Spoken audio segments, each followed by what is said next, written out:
Friends, अनक्लिक सोंडर्स 9th edition chapter number 8 अपन स्टडी कर रहे थे। आज अपना 8th चैप्टर का लास्ट पार्ट रहेगा। पार्ट है फॉस्फेट के बारे में, हाइपोफॉस्फेटिमिया और हाइपरफॉस्फेटिमिया अपन स्टडी करेंगे। ठीक है, चलिए स्टार्ट करते हैं आज का अपना पार्ट। सबसे पहले अपन बात करते हैं नॉर्मल सीरम फॉस्फेट लेवल के बारे में। तो जनरली सीरम फॉस्फेट लेवल कितना होता है? 3.0 टू 4.0 mg पर डेसीलीटर के हिसाब से होता है। ठीक है, अब अपन बात कर रहे हैं हाइपोफॉस्फेटिमिया की। ये पेज नंबर मैं आपको दिखा देता हूं। अनक्लिक सोंडर्स में पेज नंबर 100 अपना चल रहा है। ठीक है, चलिए हाइपोफॉस्फेटिमिया की अपन बात कर रहे हैं। हाइपोफॉस्फेटिमिया का मतलब होता है जब serum phosphate level less than या लोअर देन 3.0 mg पर डेसीलीटर से बिलो हो। ठीक है, इस रेंज से नीचे हो तो उसको अपन क्या बोलेंगे? हाइपोफॉस्फेटिमिया अपन उसको बोलेंगे। अब देखिए एक बात अपने को ध्यान में रखना है, दैट इज कि जब भी फॉस्फेट और कैल्शियम ये दोनों एक दूसरे के अपोजिट चलते हैं। जब फॉस्फेट लेवल ब्लड में बढ़ जाता है तो उसी टाइम कैल्शियम का लेवल ब्लड में घट जाता है। जब फॉस्फेट का लेवल घट जाता है उसी टाइम ब्लड के अंदर कैल्शियम का लेवल बढ़ जाता है। ये अपने को ध्यान में रखना है। चलिए अब देखिए इंपॉर्टेंट बात कही है यहाँ पे कि डिक्रीज इन सीरम फॉस्फेट या फॉस्फोरस लेवल इज अकम्पेंड, यानी इसके साथ क्या होता है? By increase in serum calcium level. जब भी PO4 जो है वो ब्लड में घटेगा तो उसी टाइम ब्लड के अंदर कैल्शियम जो है वो बढ़ जाएगा। Very very important concept. ठीक है, आज का चैप्टर इसी कॉन्सेप्ट पर होने वाला है, ध्यान में रखना अपने को। ठीक है, और जब फॉस्फेट का लेवल बढ़ जाएगा उसी टाइम, ठीक है, उसी टाइम कैल्शियम का लेवल क्या होगा? घट जाएगा। ये दोनों ही बातें अपने को क्या करनी है? ध्यान में रखनी है। ठीक है, ये दोनों बातें अपने को ध्यान में रखनी है। तो यहां पर क्या हो रहा है? यहां पर हो रहा है हाइपोफॉस्फेटिमिया, यानी ब्लड में सीरम फॉस्फोरस का लेवल घट रहा है। ठीक है, तो उसके साथ में क्या होगा? सीरम कैल्शियम लेवल बढ़ जाएगा। ये अपने को इतना सा बस ध्यान में रखना है। ठीक है, अब बात करते हैं अपन कोजेज की। कोजेज की कौन कौन से कारणों की वजह से क्या होता है? हाइपोफॉस्फेटिमिया देखने को मिलता है। तो एक तो इनसफिशिएंट फॉस्फेट इनटेक करेगा इंडिविजुअल, माल न्यूट्रिशन या स्टारवेशन के कारण। ठीक है, इसके अलावा इंक्रीज फॉस्फोरस एक्सक्रीशन हो रहा है, बॉडी से फॉस्फोरस ज्यादा निकल रहा है, लाइक हाइपर पैराथायरॉइडिज्म की कंडीशन होती है तो उसमें क्या होता है? कैल्शियम बढ़ जाता है। हाइपर पैराथायरॉइडिज्म में कैल्शियम बढ़ जाता है। कैल्शियम बढ़ेगा तो PO4 फॉस्फोरस क्या हो जाएगा? घट जाएगा। ठीक है, मैलिग्नेंसी की कंडीशन में क्या होगा? सेल डिस्ट्रक्शन होगा, फॉस्फोरस जो है वो क्या होगा? एक्सक्रीट होगा। इसके अलावा यूज ऑफ मैग्नीशियम बेस्ड और एल्यूमिनियम हाइड्रोक्साइड बेस्ड एंटासिड, वो एंटासिड जो कि क्या होती है? जिसके अंदर क्या होता है? मैग्नीशियम होता है और एल्यूमिनियम होता है। ये दोनों ही क्या करवाते हैं? फॉस्फोरस को एक्सक्रीट करवाने का काम करते हैं। ब्लड से ये फॉस्फोरस को धकेल देते हैं एक्सक्रीटरी सिस्टम में। ठीक है, इसके अलावा इंट्रासेलुलर शिफ्टिंग, यदि हाइपरग्लाइसीमिया है तो हाइपरग्लाइसीमिया के कारण भी क्या होगा? PO4 जो है वो सेल के अंदर इनसाइड द सेल क्या हो जाएगा? शिफ्ट हो जाएगा। और रेस्पिरेटरी एल्कलोसिस, रेस्पिरेटरी एल्कलोसिस में भी क्या होती है? pH इंक्रीज होती है। pH इंक्रीज होगी, हाइड्रोजन आयन कम होंगे तो इस वजह से PO4 ब्लड के अंदर जो PO4 है फॉस्फोरस है वो कहां शिफ्ट हो जाएगा? इंट्रासेलुलर पोर्शन के अंदर शिफ्ट हो जाएगा। तो ये मेन कारण है किसके? हाइपोफॉस्फेटिमिया के, फॉस्फोरस कम होने के ये मुख्य कारण है। अब अपन बात करते हैं असेसमेंट की। तो मैंने बताया कि अलग से फॉस्फोरस के साइन सिम्टम नहीं है। ठीक है, फॉस्फोरस जो है जब भी कम होगा तो अपन ने बताया, अभी डिस्कस किया था कि जब भी ब्लड के अंदर फॉस्फोरस कम होगा तो ब्लड के फॉस्फोरस बढ़ेगा तो क्या होगा? कैल्शियम घटेगा, और फॉस्फोरस यदि घटेगा तो कैल्शियम ब्लड के अंदर बढ़ जाएगा। तो यहां पर क्या हो रहा है? हाइपोफॉस्फेटिमिया है। ठीक है, तो क्या होगा? हाइपर कैल्शियमिया के साइन सिम्टम अपने को देखने को मिलेंगे। ठीक है, तो ये देखिए as you can see here, assessment की बात करें, साइन सिम्टम की बात करें तो सारे के सारे साइन सिम्टम अपने को कौन से मिलेंगे? हाइपोफॉस्फेटिमिया में हाइपर कैल्शियमिया के साइन सिम्टम देखने को मिलेंगे। अब हाइपर कैल्शियमिया के साइन सिम्टम कौन से हैं वो ऊपर दे रखे हैं, अपने को अपन देख लेते हैं। ठीक है, ये रहे, एक तरफ दे रखे हाइपोकैल्शियमिया और एक तरफ देखिए हाइपर कैल्शियमिया। तो फॉस्फोरस लेवल कम है, PO4 कम है तो अपने को हाइपर कैल्शियमिया के साइन सिम्टम देखने को मिलेंगे, और फॉस्फोरस लेवल इंक्रीज होगा तो अपने को हाइपोकैल्शियमिया के साइन सिम्टम देखने को मिलेंगे। ठीक है, तो अपन क्या पढ़ रहे हैं? हाइपोफॉस्फेटिमिया की साइन सिम्टम देख रहे हैं। तो सबसे पहले अपने को क्या मिलेंगे? हार्ट रेट जो है वो इंक्रीज मिलेगी, इंक्रीज ब्लड प्रेशर देखने को मिलेगा। ठीक है, बाउंडिंग या फुल पेरिफेरल पल्स देखने को मिलेगी, इनइफेक्टिव रेस्पिरेटरी मूवमेंट देखने को मिलेगा। और न्यूरो की बात करें तो अपने को डिसओरिएंटेशन, लिथार्जी, कोमा देखने को मिलेगी, profound muscles weakness and important deep tendon reflexes जो है वो डिमिनिश देखने को मिलेंगे, क्योंकि हाइपर कैल्सीमिया में डीटीआर जो है वो क्या हो जाते हैं, डीटीआर डिमिनिश या स्लो हो जाते हैं। इंपॉर्टेंट, वेरी वेरी इंपॉर्टेंट, यहाँ क्वेश्चन बनेगा एग्जामिनेशन में, ठीक है।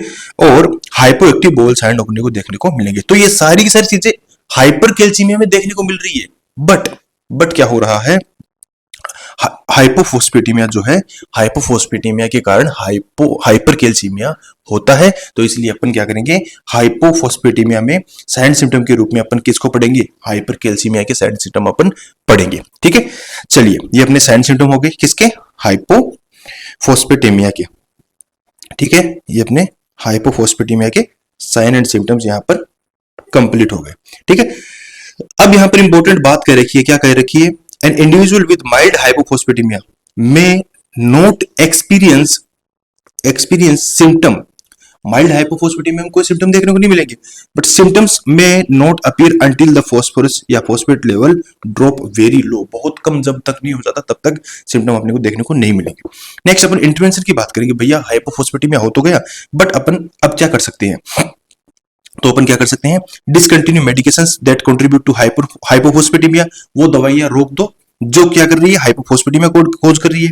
इसके अलावा एडमिनिस्टर करो phosphorus orally along with vitamin D, ताकि वो अब्जॉर्ब अच्छा हो फोस्फोरस, ठीक है, विटामिन डी के साथ में दो। इसके अलावा prepare administration of the phosphorus intravenously, IV intravenous line के द्वारा भी फोस्फोरस दिया जा सकता है। Assess the renal system before administering phosphorus. Renal system के जो साइड सिस्टम है वो अपने को नोट करने हैं। सीरम क्रिएटिनिन लेवल है, ब्लड यूरिन नाइट्रोजन है, किडनी फंक्शन टेस्ट जो है वो अपने को जीएफआर है, ये सब अपने को मॉनिटर करनी है। Move the client carefully and monitor for the sign of pathological fracture. अब क्यों, देखिए फॉस्फोरस डायरेक्टली क्या नहीं करता, पैथोलॉजिकल फ्रैक्चर कॉज नहीं करता, बट फोस्फोरस कम हो गया, फोस्फोरस कम हो गया तो कैल्शियम का लेवल बढ़ गया, ठीक है। और कैल्शियम का लेवल यदि एक्सेस हो जाता है, बढ़ जाता है, तो उस कंडीशन में क्या होता है, पैथोलॉजिकल फ्रैक्चर होने का रिस्क रहता है। तो अपने को ये मॉनिटर करना है, पेशेंट को जो है वो मूव करवाना है स्लोली असिस्टेंस के साथ में। Then instruct the client to increase the intake of phosphorus containing food while decreasing intake of any calcium containing diet. Client को क्या करना है, फोस्फोरस इंक्रीज करने वाले और कैल्शियम डिक्रीज करने वाले क्या करने हैं, फूड जो है वो इंटेक करने हैं। अब देखिए इंपॉर्टेंट बात क्या कह रखी है, a decrease in serum phosphorus level accompanied by increase in serum calcium level. वो जो मैंने बताया था पहले वही बात है, डिक्रीज होगा फॉस्फोरस तो कैल्शियम बढ़ जाएगा, इसके अपोजिट कैल्शियम फोस्फोरस यदि इंक्रीज होगा तो कैल्शियम लेवल जो है वो डिक्रीज हो जाएगा। ये अपने को रेसिप्रोकल रिलेशनशिप होती है। रेसिप्रोकल मतलब अपोजिट रिलेशनशिप होती है किसकी, फोस्फोरस की और कैल्शियम की। ये इंपॉर्टेंट पॉइंट है, ध्यान में रखना, ठीक है। हाइपोफोस्फेटेमिया यहाँ पर कंप्लीट होता है। नेक्स्ट अपन बात करते हैं हाइपरफोस्फेटेमिया। तो serum phosphorus level more than 4.5 mg पर डेसीलीटर हो तो उसको अपन बोलेंगे हाइपर में। देन अपन बात करते हैं increase serum phosphorus level is accompanied by decrease in serum calcium level. Phosphorus level बढ़ेगा तो मैंने बताया कि कैल्शियम लेवल घट जाएगा, ये बात कर रखी है। कॉजेज की बात करें तो decrease renal excretion of phosphorus, kidney से कम निकल रहा है, ठीक है, किडनी डिजीज की वजह से। इसके अलावा ट्यूमर लाइसिस सिंड्रोम हो रखा है, उसकी वजह से क्या हो रहा है, फोस्फोरस बढ़ रहा है। सेल से फोस्फोरस टूट करके, सेल टूट करके ब्लड में आ रहा है और ब्लड के अंदर क्या हो रहा है, फोस्फोरस बढ़ रहा है, तो ट्यूमर लाइसिस सिंड्रोम हो गया। इंक्रीज इंटेक कर रहा है कोई इंडिविजुअल, इस टाइप के डाइट ले रहा है, फूड ले रहा है या लग्जेटिव या एनिमा ले रहा है, कि उसकी वजह से क्या हो रहा है, कुछ एक लग्जेटिव और एनिमा के अंदर भी क्या होता है, फोस्फोरस ज्यादा होता है, तो वो क्या कर देते हैं, बढ़ा देते हैं किसको, फोस्फोरस को। इसके अलावा हाइपोपैराथायरॉइडिज्म, हाइपोपैराथायरॉइडिज्म क्या होगा कि हाइपोकैल्सीमिया होगा, ठीक है, डिक्रीज कैल्शियम लेवल होगा, और कैल्शियम लेवल डिक्रीज होता है तो मैंने आपको बताया कि PO4 का लेवल इंक्रीज होता है। तो ये क्या होता है, ये क्या कारण हो गया, हाइपोपैराथायरॉइडिज्म भी क्या हो गया, हाइपरफोस्फेटेमिया का कारण हो गया, ठीक है। देन अपन बात करें असेसमेंट की, तो मैंने बताया था साइन सिम्टम मिलेंगे, कौन से sign symptom, sign symptom of decrease serum calcium level के साइन सिम्टम अपने को देखने को मिलेंगे। अब देखिए डिक्रीज कैल्शियम की साइन सिम्टम कौन कौन से हैं, ये देख लीजिए, यहाँ पर टेबल अपन ने दे रखी थी पहले, ये रही, ठीक है, ठीक है। तो अपन पढ़ रहे हैं हाइपरफोस्फेटेमिया। हाइपरफोस्फेटेमिया में साइड सिम्टम किसके मिलेंगे, हाइपोकैल्सीमिया के साइड सिम्टम देखने को मिलेंगे। कौन कौन से सिम्टम देखने को मिलेंगे, एक तो हार्ट रेट डिक्रीज हो जाएगी, हाइपोटेंशन होगा, इसके अलावा रेस्पिरेटरी पे कोई डायरेक्टली इफेक्ट नहीं पड़ेगा। न्यूरो की बात करें तो अपने को hyper active deep tendon reflexes देखने को मिलेंगे। देखिए यहाँ पर डीप टेंडन रिफ्लेक्सेस डिक्रीज थे, यहाँ पर DTR जो है वो अपने को क्या मिलेंगे, इंक्रीज मिलेंगे। ये इंपॉर्टेंट पॉइंट है, ध्यान रखना। इसके अलावा हाइपोकैल्सीमिया में हमेशा क्या होता है, पॉजिटिव ट्रोसाउ एंड जोइस्टिक साइन अपने को देखने को मिलेंगे। इंपॉर्टेंट है, वेरी वेरी इंपॉर्टेंट।